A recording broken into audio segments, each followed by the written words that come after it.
Hi, Mom. Hey, baby. Hi. Okay, so about a month before you turned 50, you were diagnosed with stage 3 triple negative breast cancer. Correct. So, what were those immediate feelings?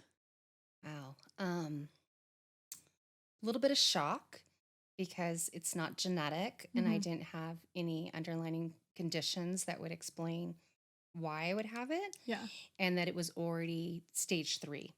Mm-hmm. So it was quite shocking, really. It felt very unreal for a really long period of time. Um, but also interesting, I think, throughout this journey, for some reason that I can't explain other than I'm going to say God, I was never afraid. Yeah. And I didn't feel sad or angry. Mm-hmm. Um, I felt more like not why me, but interested in how did I get this and why is this? What's going on here? Yeah, definitely. And that just reminds me of Psalm 56:3, and it's when I am afraid, I put my trust in you. And it's not if, it's that when. And Mm-hmm. so you had so much trust in the Lord that there was no need to have that fear because Yeah. it was pushed out. Like there wasn't a need for you to go down like a rabbit hole of, oh my gosh, what's going to happen? Am I going to be okay? What do I need to do? Because you had that security. Yeah, absolutely. And I found it odd to me. I would always feel like, why do people say this to me? They felt like I was in denial. I had Mm, countless people say to me, I don't think you understand how serious this is, which was kind of interesting because, of course, yeah. I'm the person going through it. I'm the person receiving the information from the doctors, countless doctors. Yeah. And yet, numerous people would say to me, you don't have to put up such a front. You don't have to be Wonder Woman. Um, or maybe you're in denial. You're probably just in shock. And I wasn't at all Yeah. in shock or denial. I was too aware of exactly what was taking place, Yeah. but I wasn't afraid. Yeah.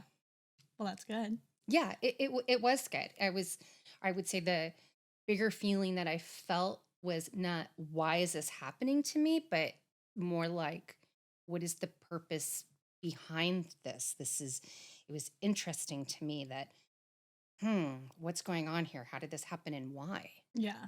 So now let's take it to in the chemo room. You're doing your chemo treatments. Hmm. Do you have any stories, memories, pivotal moments from the Yeah, chemo room? absolutely. Absolutely. So the chemo room can be a very sad place. Yeah. There's people in there at different points within their chemo journey, Mm-hmm. different stages of cancer, obviously.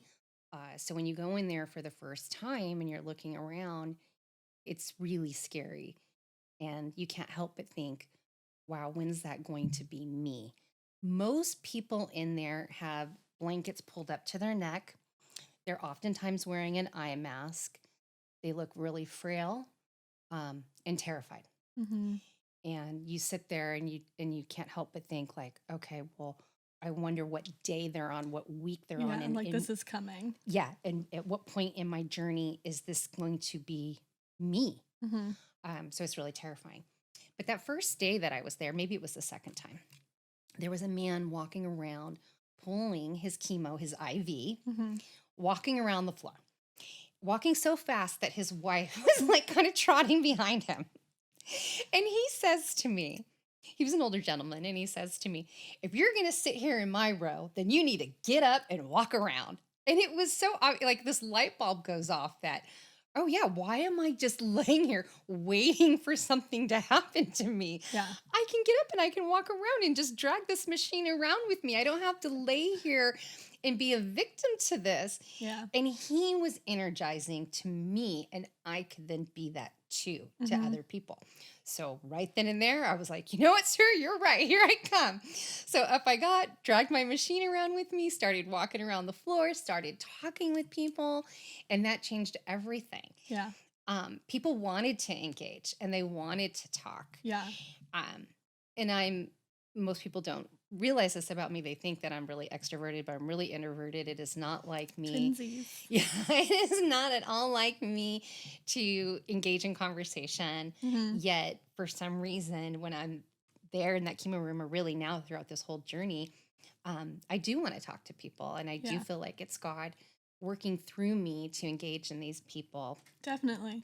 So, my second story about a really beautiful moment that I had in chemo was there was a woman sitting next to me, and it turned out it was her first time there. She has the exact same breast cancer that I had. She was having the same chemo, and she was terrified, Mm-hmm. absolutely terrified. You could see it. But it's I don't know at first, like, does she want to talk? Does she not want to talk? I want to go over and love her and support her, but it's private. I don't Yeah. know. Her husband's sitting there and he's really sad.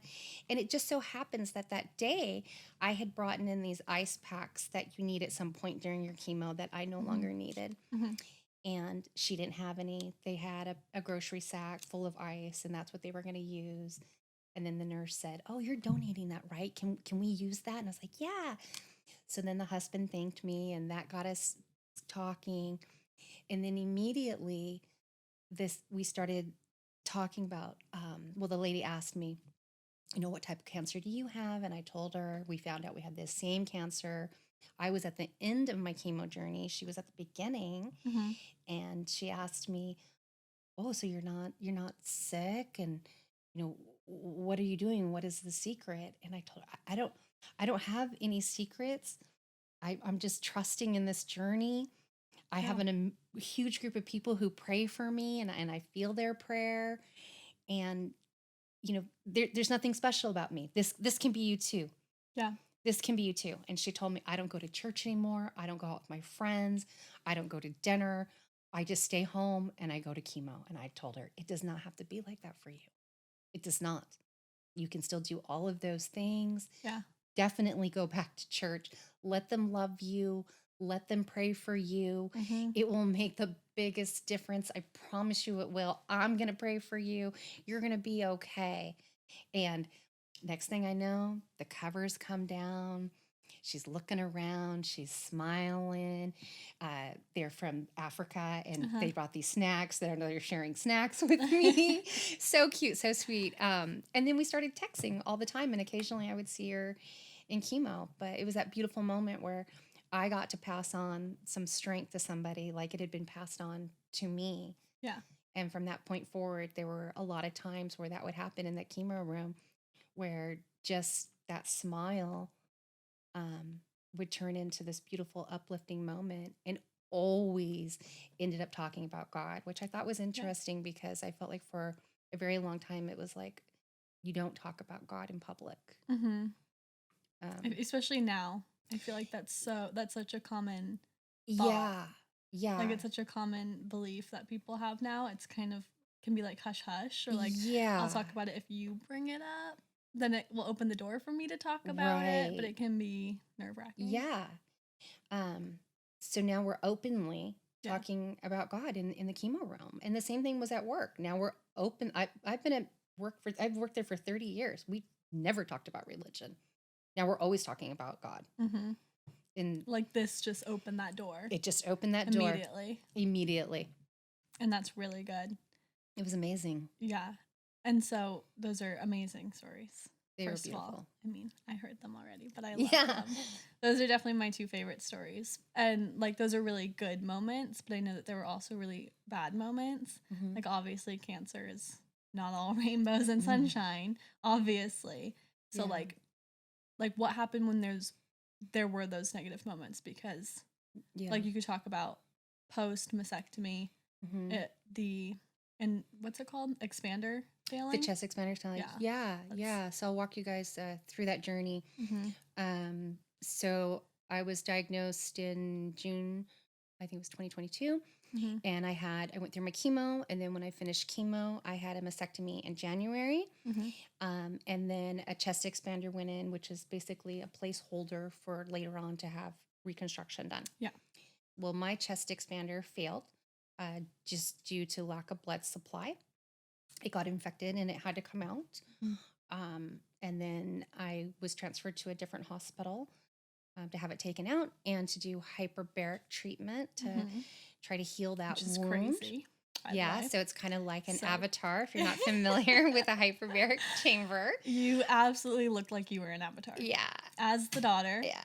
it was that was a highlight for me, being able to joke that you were becoming an avatar. So there, yes, I was in there and trying to heal this wound because it was really important that it get healed quickly so that I could start Yeah. radiation. Yeah.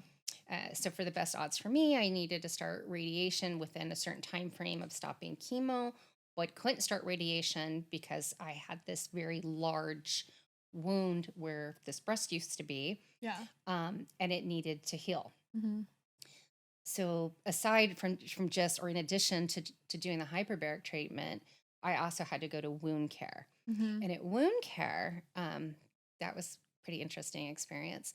They put a sponge into the open wound that was attached to a machine about the size of a car battery or like a lactation machine Uh-huh. that you wear like crossbody. You wear it 24 hours a day. I weighed about maybe 7 pounds and it was really noisy. Yeah. So it has a tube going from where your breast used to be, Mhm. going across your body into this machine that you wear at your hip. It's large and very noisy, making sucking, slurping noises. There was no hiding it. And that was a breakdown moment.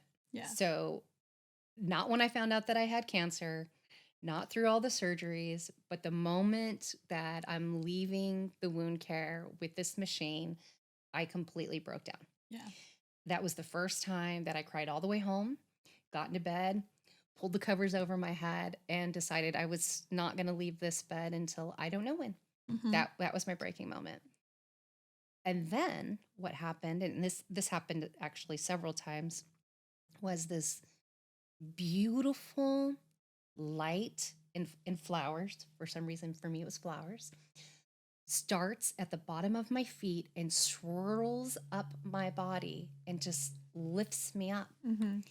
My interpretation of that is the power of the prayer. Yeah. I immediately recognized that that's what it was, or chose to believe that that's what it was. Yeah. And I felt uplifted. And you could feel it. I could feel it. Absolutely. It was beautiful and bright and literally just felt like it just lifted me up. Yeah. And there was many times throughout this journey, but that was probably the first time that I realized that I really can't stay in this dark place, that the power of these prayers don't let me stay there. Mhm. So I think I laid in bed maybe only for a few minutes. Yeah. And I felt that beautiful light shining through me. And then, to be honest, it became the condition that I was in became comical. And I laughed that here I was after everything that I've been through and just surviving stage 3 triple negative breast cancer, going through all the chemo, Mhm. going through the surgery, and what was gonna like do me in, my breaking point was the loss of a 50-year-old breast and how ridiculous that was versus just being so thankful that I was alive. Yeah. And I started laughing about it. I thought, like, this is just absolutely ridiculous. So I got up, got dressed, and I went into work with my machine on me. Of course you did. And off we Of went course. to work, which is a beautiful, safe place for me. Yeah. It's comforting for me. I'm loved there. I'm supported there. Um, and and again, I felt energized by these prayers and this support system that Yeah. wasn't going to allow me to like, no, you're not going to go lay in bed and stay No. in bed now for, however. And that reminds me of two things. So like one, I love all the different communities you had because Yes. you had like the chemo room community, Mhm. your nursing staff community, your family, your church community, your work community. Like there were so many different pods of people praying for Yes. you. And I love how you just said about being thankful because it actually reminds me of Philippians 4:6, and that's do not be anxious about anything, but in every situation be prayerful and petition with thanksgiving. Present your requests to God. And Mhm. so that just completely reminded me of that, especially because of the thankfulness Oh, yeah. behind the prayers too. Like not only are you thankful in your own prayers in that perspective, Yeah. or I don't think most other people would be in the middle of a cancer journey when things are not going well Yeah. to plan. Yeah. And we're planners. So Oh when yeah. things go Things didn't go off well, and they of were the plan, definitely not they, my plan, yeah, but they were God's plan. yeah. And you're like, okay, God's plan, it's fine. Mm-hmm. But it's not my plan. Yeah. So the fact that you could even still be thankful in the prayers is amazing. And that's Yeah. exactly what the Bible says we should be doing. And then Yes. also, it's Ephesians 6:18, and that's, and pray in the Spirit on all occasions with all kinds of prayers and requests. With this in mind, be alert and always keep on praying for all the Lord's people. And I think that attests to exactly what you were saying about feeling other people's prayers for you. Like, it's not even like you were feeling sorry for yourself in that moment, which you can feel sorry for yourself for this journey. You have permission to do that. But you were feeling badly. This was your breaking point, laying in bed, and you felt other people's prayers. I absolutely And did. the Bible tells us to do that, and we do it. And I pray for people all the time, and you don't really know if that did anything, you know? Yes. It's like, okay, well, like, I prayed for them, but like it's still not in my hands. But like, you don't know if they feel it. You don't know if that did anything. But like, you show that you felt it. It did do something. Oh, absolutely. Yeah. I agree with everything that you're saying. You know, do people feel my prayer? Does God hear my prayer? Does it really make a difference? Am I just kind of going through this routine of doing this? But I'm going to say, absolutely, I felt the prayer, and God clearly did as well. Yeah. This journey could have been much different for me. Unfortunately, I do hear from support groups that people have had a really, really difficult time on the exact same chemo treatments that I was on. Most were hospitalized. Most had their blood count drop. Most had to stop treatments and then try to stabilize them and start them again. Yeah. And luckily for me, that was never the case. I don't know why that was not the case for me. It was not. I certainly didn't struggle with depression during it or anger. Yeah. I always felt very loved and very supported, and I felt it through the prayer. Yeah. And then I want you to talk about that a little bit more too, specifically about how other people in those support groups and like online chats that you were in, like some of them had to be hospitalized and some of them had to even stop chemo, but like you never did. No. Yeah. So like your perspective on that, maybe why you think that is, or even the reason for this. Yeah. I believe that God has a plan for me, that is why I have this cancer. My cancer, again, is not genetic. There was no underlying conditions, and we'll get deeper into, like, I also had a lung cancer and a brain tumor, and that's next. Yeah, and none of them are genetic, and there's no underlying conditions. So the whole why is this happening to me? I believe it's God's plan of why this is happening to me, and I don't think it's all unfolded yet. Yeah. But what I've seen so far is for me to reach out to people and lift them up as well. One example of that, there's many examples, but one example of that is I have a coworker who I hadn't talked to in a few years. He found out I had cancer. Unfortunately, he has throat and mouth cancer. We got together really quickly in the lobby. I was rushing off to a doctor appointment, so we talked really briefly. But one of the first things he said to me is, I'm thinking about picking back up my Bible. Again, this is a workplace. We've never talked about God. I don't even know what religion he is or if he is. Yeah.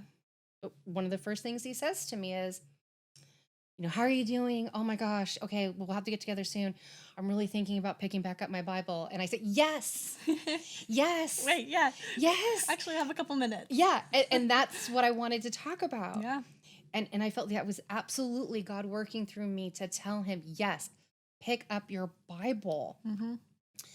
And he said that his wife had some grievances with God, that there was some things that had taken place. So he had placed down his Bible, and I told him, okay, I'm not going to pretend like I know what I'm talking about because I don't, but I know people who do, and I'll put you in contact with them Yeah. and you can talk to them.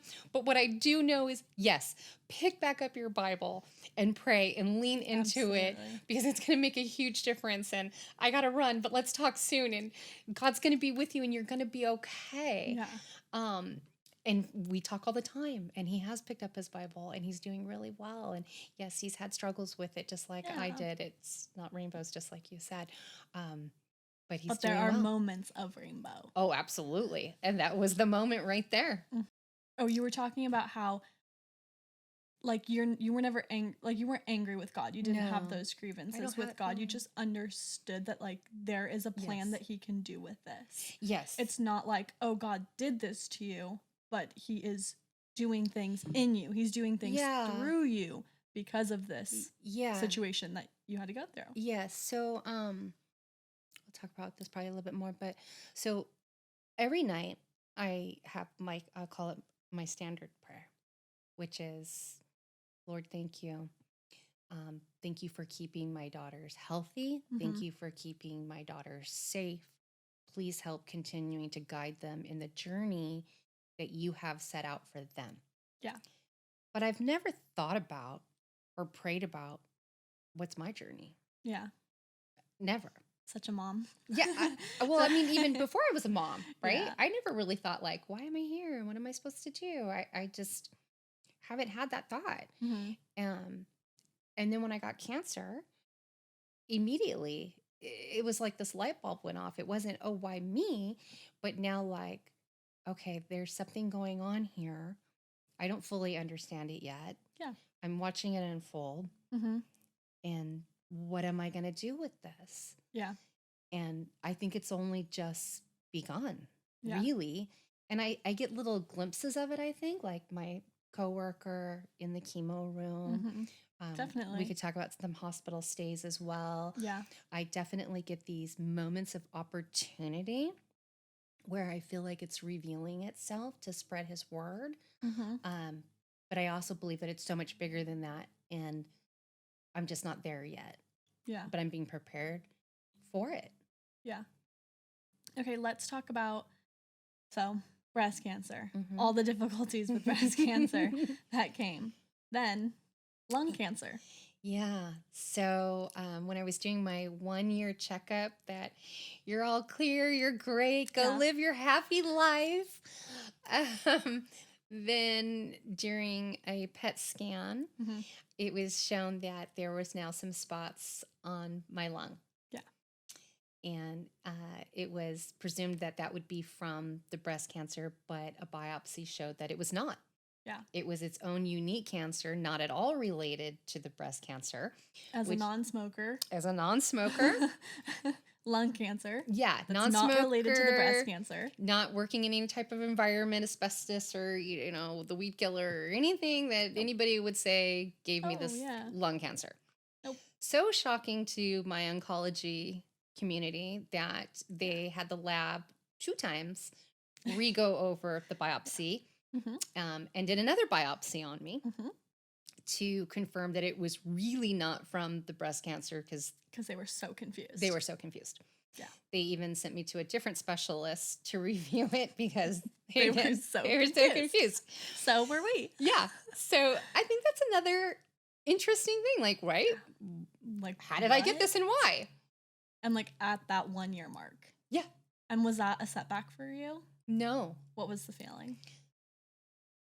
Oh, interesting. Okay, we're not done yet. Yeah. Like, What's going on here? okay, It God. just made the whole journey even more like, okay, we're not done.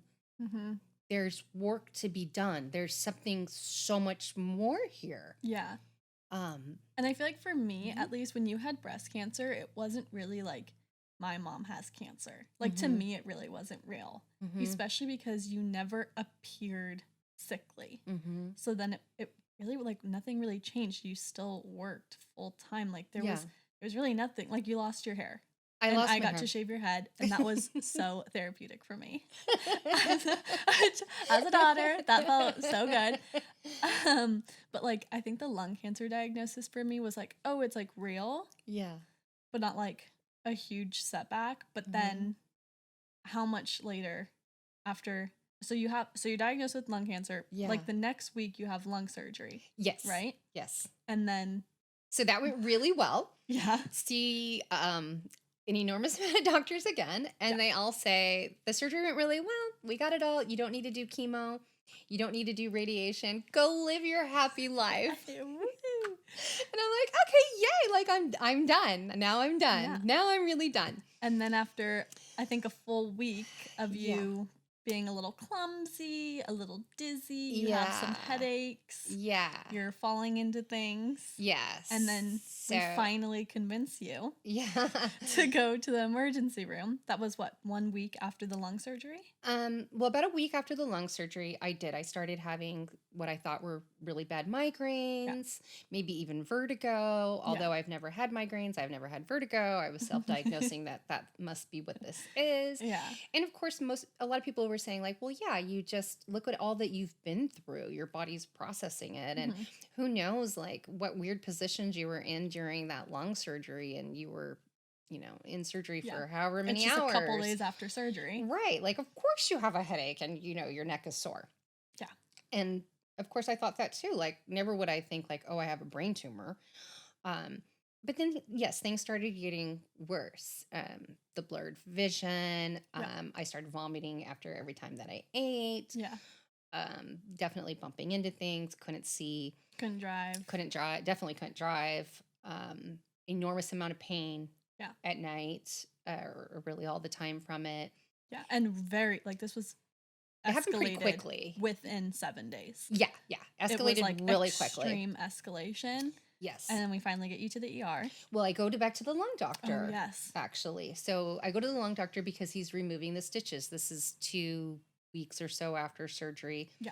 He's going to go remove the stitches. So now I'm at the lung surgeon. Yes. And he walks in the room and he immediately says, "You're not being you. There's something really wrong. You need to go to the ER." And then I, of course, say, "No, I'm not going to the ER. I don't need to go to the ER. I just have a headache. I'm fine." He says, "You're absolutely not. You need to go immediately. I'm going to call over to the ER and send you there." Go to the ER. They do a CT scan or an MRI, maybe both. I don't remember. Yeah. And they say, "You have a brain tumor." Yeah. Now is the moment where, like you said, when I had the lung cancer, it got real. Yeah. Now I'm like, oh, whoa. Yeah, for me too. We were the only two in the room. And I thought I was so bored and I was so annoyed that I was sitting there all day. And then the doctor comes in and he like just blurts it out. It was actually comical to me. Maybe it's like a Gen Z thing, but I'm like, we're sitting there, you're in the bed. And he's like, "Okay, so you have a brain tumor." And I was like, oh, like no compliment sandwich in that. I was like, oh my God, like, okay. Yeah. And he's like, "Yeah, so we're Yeah. going to transport you upstairs." I was like, whoa, wait. Yeah. Oh my God. Yes. So yeah, that was absolutely crazy. Yeah. So it was extremely shocking. Yeah. And as you mentioned earlier, both planners. So this is not in This my is not plan. in the plan. I love to do research. I've done no research on brain tumors.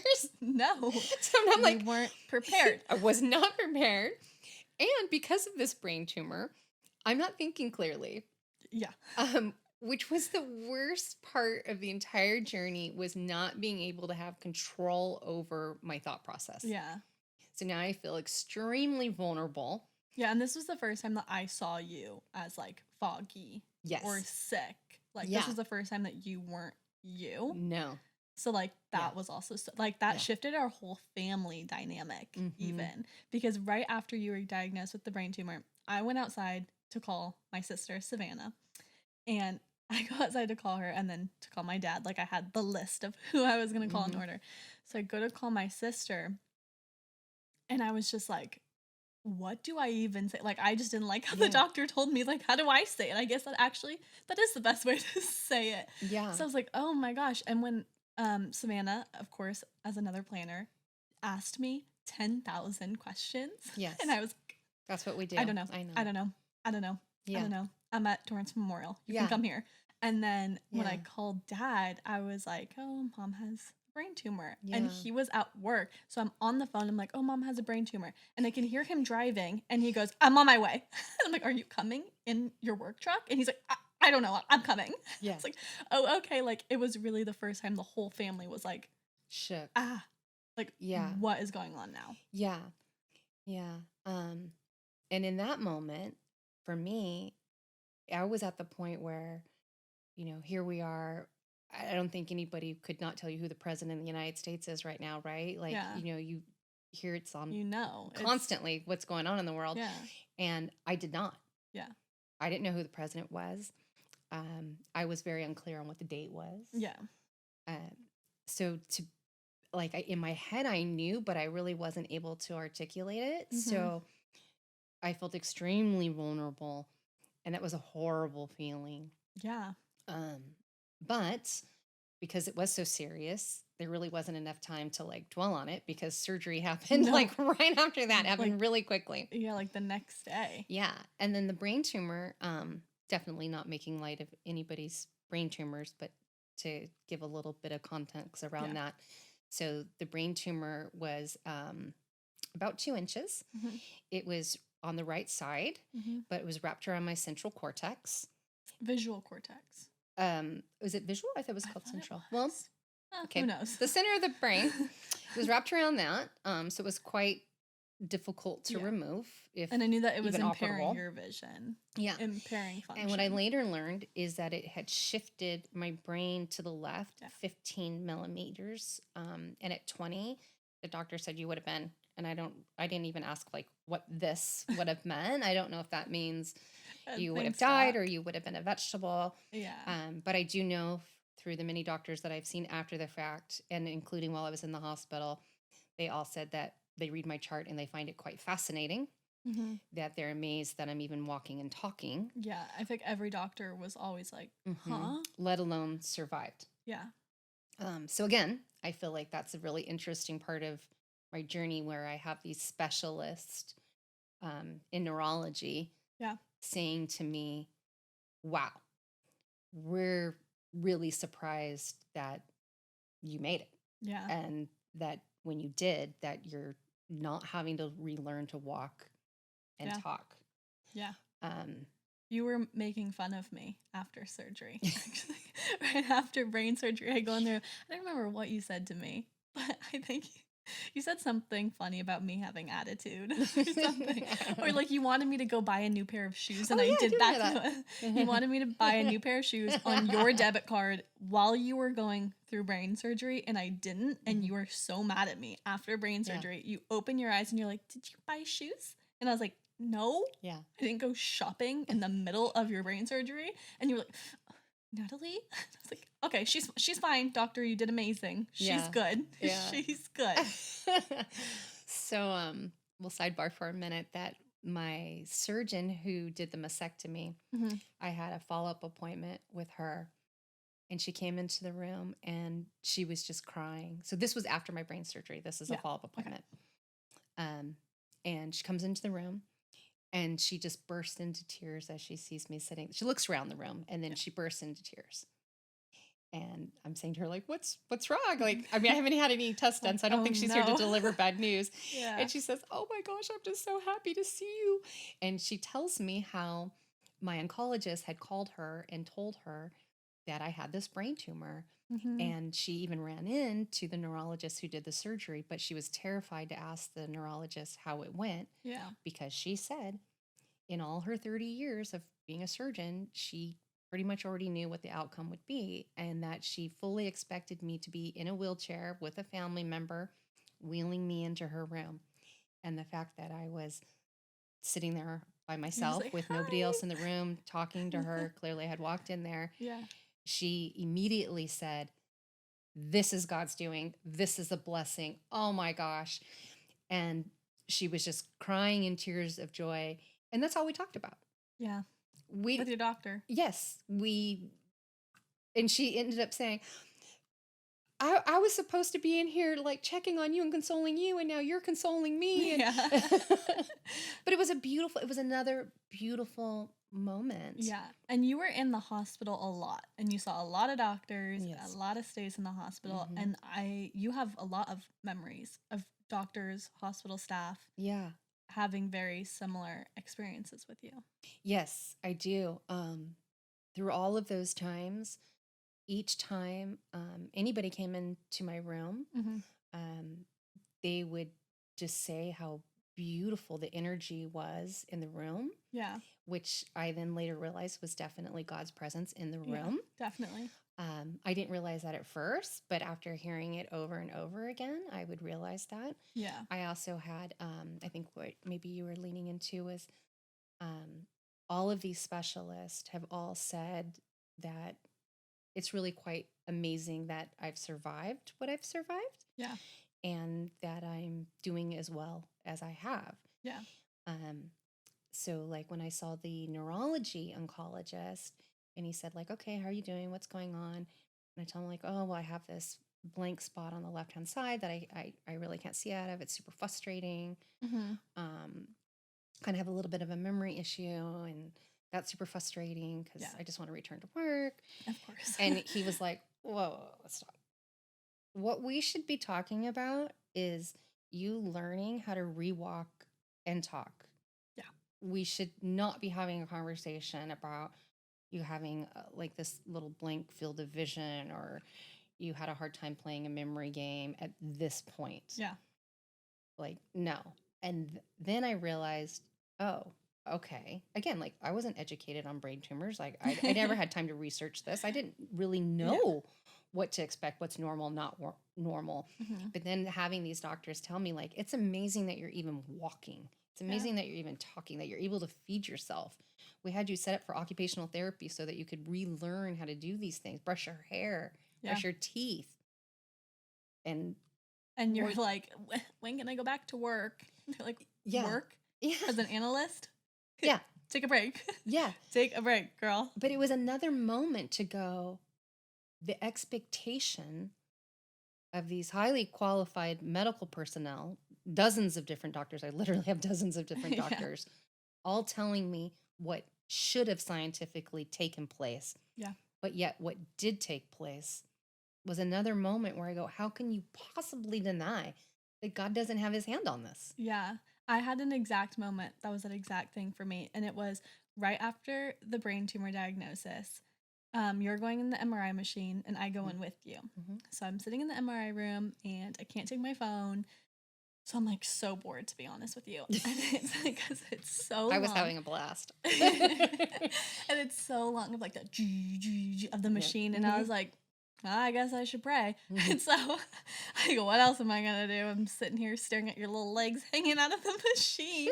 So I start praying. And then this was the first time that my prayers were like frustrated towards God. And I was like annoyed that I was like praying the same thing again. Yeah. So I'm like praying annoyedly to God, like as if he's like my sibling. You know, I'm like bickering with him. And so like I guess I'm back asking you for healing again. Let's do it. And I hear him go, how do you know I haven't healed already? Like, how do you know what I haven't healed? How do you know the tumor wasn't bigger? Yeah. How do you know it wasn't somewhere else? Yeah. How do you know there wasn't another spot? Right. And I was like, yeah. Ooh. And I was like, And it really, really shifted for me. And immediately 180 prayers. I was like, thank you, God. Thank you so much. You were so faithful. Like it just completely shifted my perspective. Right. For like the first time that I was like so annoyed and over like the same prayer. Yeah. It just completely shifted. So that reminds me of something I would love to share that was a really beautiful moment for me. So as I mentioned earlier, excuse me, I pray every night. Yeah. Same prayer. Do it every night. It's like my standard thing. And after the brain surgery, it was really hard for me to like think. Everything was very jarbled in my mind. Yeah. But yet, like that's my thing that I do every night. So it's time to go to bed and I go to do my prayer and I can't do my prayer because everything's really jarbled in my head and I'm getting Yeah. really frustrated with it. So it was the first time that I had said, God, I don't know how to reach out to you right now. Can you just come sit with me? Mm-hmm. Now, let me give a little bit of more about that. I've heard many people say, sit with God. Yeah. I didn't. Yeah. Yeah, rephrase that. I did not really understand what that meant. Yeah. I didn't know how to do that. Mm-hmm. I didn't know what that meant. Mm-hmm. I would hear it and I would just kind of go, okay. Yeah. Like, okay. But that's about as far as it got. So that particular night, um, I was like, I can't pray, but I really need you right now. Would you just come sit with me? Yeah. And I feel like, or I believe that God came and sat right on my bed, right with me, hand right on my thigh, and said, I'm here with you. I'm always here with you. Yeah. And you're going to be fine. Yeah. And again, I felt fine. I wasn't scared. I wasn't sad. I wasn't angry. And I felt loved and I felt comforted. Yeah. And I felt, here he is, right here with me. And I'm just going to go off into my beautiful sleep right now. And it was just it was a beautiful moment. And it was Yeah. that first time for me that I had this like aha moment where it's like, oh, this is what it's like to say, This is it. come sit with me. Yeah. And like, wow, that was amazing. It's so much better than me just praying and giving you thanks. Like, that was really cool. I love it. So it was neat. It Yeah. was just this really breakthrough moment for me that was Yeah. really beautiful. And I really appreciated at that moment of just Yeah. not really asking for anything or praying or talking, but just sitting in that moment and feeling so secure and so peaceful. Yeah. So you've been put under anesthesia a lot, Yeah. like a lot of times Mhm. within 1 year. Yeah. And so what was that like? Because I know it had some effects on you. Yeah. I didn't realize that until Mhm. I spoke with Pastor Rob about that. So I was recounting it, and I've been put under in the last year and a half at least 6 times. I think maybe Yeah. even 7 It's times. a lot. Yeah. Um, and I really didn't know about any effects of that or anything, but Yeah. I was talking to Pastor Rob and telling him that after the brain surgery, I just have complete lack of drive. Yeah. And the oncologist blames the brain surgery. Mm-hmm. The neurologist blames the chemo. Of course. The primary care physician blames the brain surgery and Uh-huh. like the different hormones that my body's not making or Sure. making. It could be so many things. Yeah, it could be so many things. Who knows? Could be so many things, but they all say, "Oh, that's normal and it's depression." And I tell them like, "Okay, yeah, maybe, but I'm not depressed. I'm not Yeah. crying. I'm not sad. I don't think that's it. I just Yeah. don't have drive to do anything. I just Yeah. don't want to do anything at all." And that's so drastically unlike you. me Yeah. that it can't be like this severe. That's just not who I am. Yeah. And they just kept saying that. They gave me some medication for it, which I actually never even took because about a week after having those conversations with the doctors and just feeling really frustrated that like, okay, like I gave my body time to heal. You know, I've gone down this path and I'm still just completely feeling this lack of drive. Yeah. I mentioned it to Pastor Rob on a Sunday morning. It just kind of came up just organically, really casually. Yeah. And he said to me, and I'm sorry, I don't know the pastor's name, but there's, I guess, this really famous pastor who talks about how he felt going after he underwent anesthesia and coming out of it, how he felt depressed or like this lack of drive too. And it was Yeah. from the effects Of the anesthesia. of the anesthesia. Yeah. And then after Rob shared that with me, it was just this huge changing moment for me. Mhm. And probably not just because he shared that with me and, Yeah. and kind of brought light to like what maybe I was feeling, Mhm. but I bet you he immediately prayed for me about that. Oh, I'm sure. Specifically about that. Yeah. And although I know lots of people are praying for me, Yeah. they didn't know that. Yeah. He was the That only one person, piece. non-medical person Mhm. that I had shared that with. Mhm. And after that, it went away. All those feelings. Yes. All the loss of drive. Yes. I was back in the office last week. Yeah. I went to a concert over the weekend. Yeah. Yes. That Yes. feeling of, I just want to lay, actually, right here in the spot where we're sitting, I just want to lay here and not get up to even use the restroom, Mm-hmm. just vanished just like that. Amazing. Didn't take anything for it. Nope. Didn't talk to anybody about it other than Rob. Just real quick, couple minute conversation. Brief mention. And gone. Poof. Gone. Amazing. Yeah. Yeah. Yeah. Really, really crazy. So can you share about one of the times that you woke up after anesthesia? Yeah. There was this one time when I woke up and at the bottom of my bed, the foot of my bed, Pastor Scott was standing there with this beautiful ray of light behind him. Mm-hmm. And at first I was thinking, oh, Pastor Scott's here to see me. And you know what? Maybe he even was. Because when you first wake up, everything is really foggy and you don't really know what's going on. So anyhow, I was thinking, oh, how sweet. Pastor Scott's here to see me. And then I thought, oh, is he here to help me cross over? Did I not survive this? Oh my gosh. Yeah. Because again, like, you know, you're really kind of out of it when you first wake up. Yeah. But it was in that same moment that I had this really big calling that I needed to reach out to him. Mm-hmm. So giving a little backstory on that, for a few years, each time that I would pull up to church, I would feel like this feeling that Pastor Scott had something to share with me. Mm-hmm. And we say hello, but we don't really chit chat or anything. Yeah. But I would just have this feeling that he had something to share with me. Mm-hmm. But being actually the very introverted, shy person that I am, like, I would never approach him on it, and I didn't. And every time that I went there, the feeling got stronger and stronger and stronger. And I ignored it for quite some time. And then probably a year goes by. And Mm-hmm. one day I finally feel it's pulling so much so that when I greet him in the morning, I say to him, you know what? I have this feeling that you have something to share with me. Mm-hmm. You know, I don't know. Do you want to share anything with me? I don't know how this goes.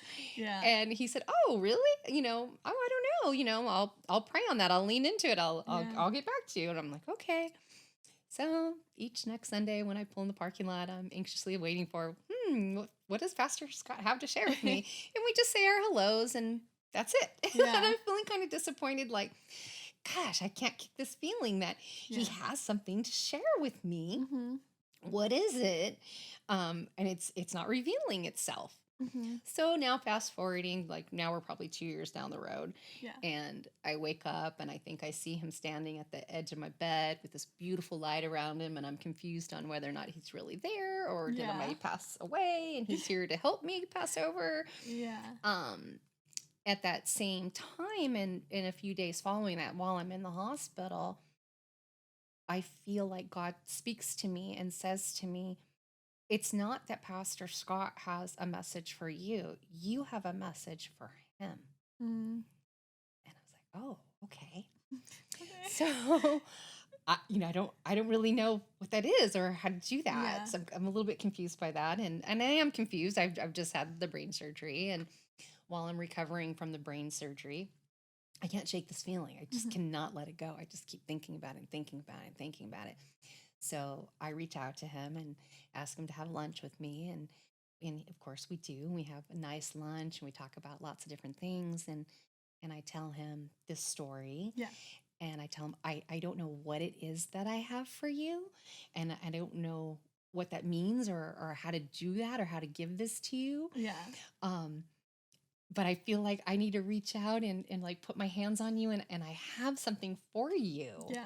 And he says, like, yes. Yeah. Throughout this conversation that we've had, you've actually given me something that I really did need, that I needed to hear. Yeah.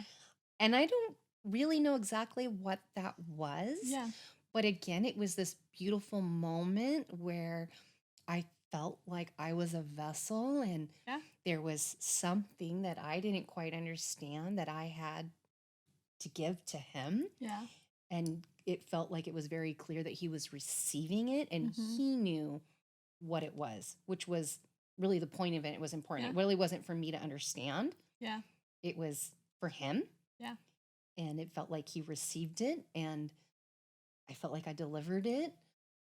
and that whole calling that I was feeling that whole time went away, and it just felt very peaceful. Like, yes, you fulfilled this This one thing, this request. one plan, this one path. Yeah. Yes, you fulfilled this request that I've had of you, that I've been leading you to and Yeah. asking you to do for so long, Yeah. that I just didn't understand, and now I Yeah. did. And it kind of brought like some closure to it. Yeah. And I feel like that just lends itself back to the beautiful part about and the importance of community Yes. and all of your different communities that you have and that everybody has all of their own different communities. But like if you didn't have that church community, like that wouldn't have even been an option for God to use. Yes. Like he couldn't have used you if you didn't have this one community. It's not you and Pastor Scott didn't talk. No. You don't really talk to anybody on a Sunday morning unless they approach you. No. So it was like, Yeah. well, God was going to use you. He Yes. was going to get it done. Yes. And that wouldn't have been possible if you didn't have those communities. And I think that's just another aspect that makes it so beautiful. Yeah, it is. And I think it's also interesting how, like you're saying, like, yeah, these different communities, and how Pastor Rob oftentimes will say how it's so important to be there in person, even Yeah. though I know that I'm not always there in person. But I understand better now, like, why that is. Yeah. And It like clicks now. yeah, like during COVID, I definitely love to listen to church and do yoga while I was doing it, or maybe clean the house while I was doing it. And Yeah. I'm always a multitasker, and I really just enjoyed that. Yeah. And didn't necessarily maybe agree or understand like why it was so important to be there in person. Mm-hmm.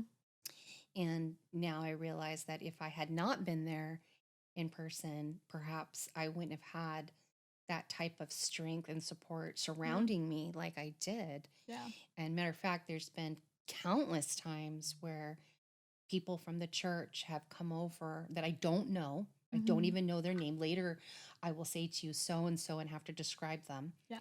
Will come up to me and say, "Can I pray for you?" And they will sob, lay hands on me and be sobbing, and their prayer will be so deep and so sincere that I will really just feel it so deeply, and it changes everything for me. Yeah. And if I weren't there in person, then obviously I wouldn't have had that opportunity for them to bestow that upon me. Yeah. And me being there, creates that opportunity. Yeah. And it happens all the time.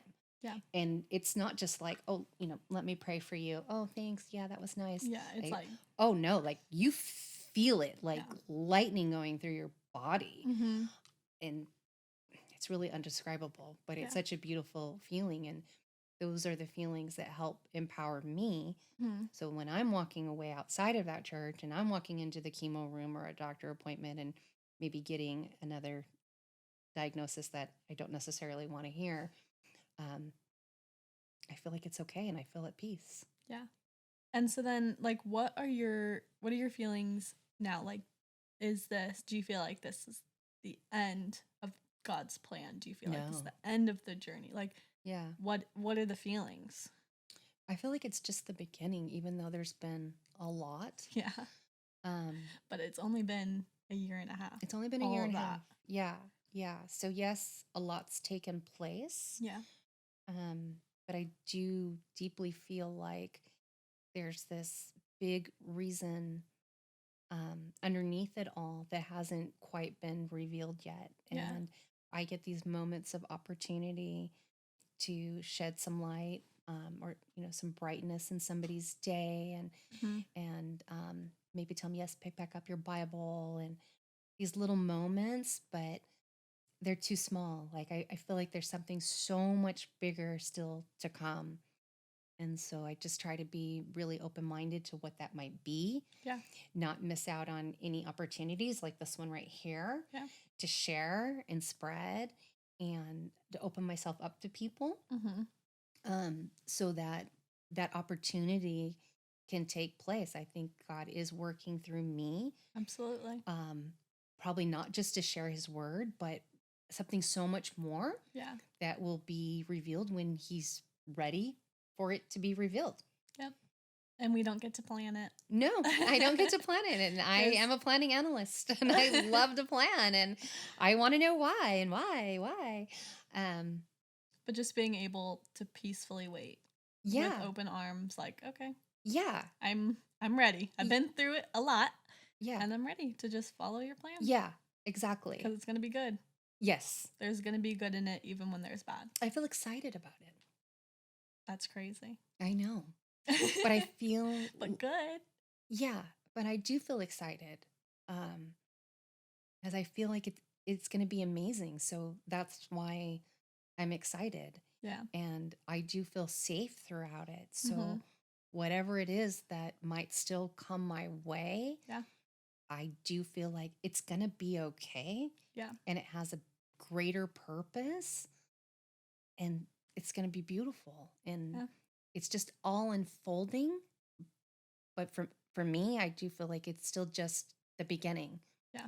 That there's so much more and such a higher purpose for Mm-hmm. where this is going to take me. Yeah.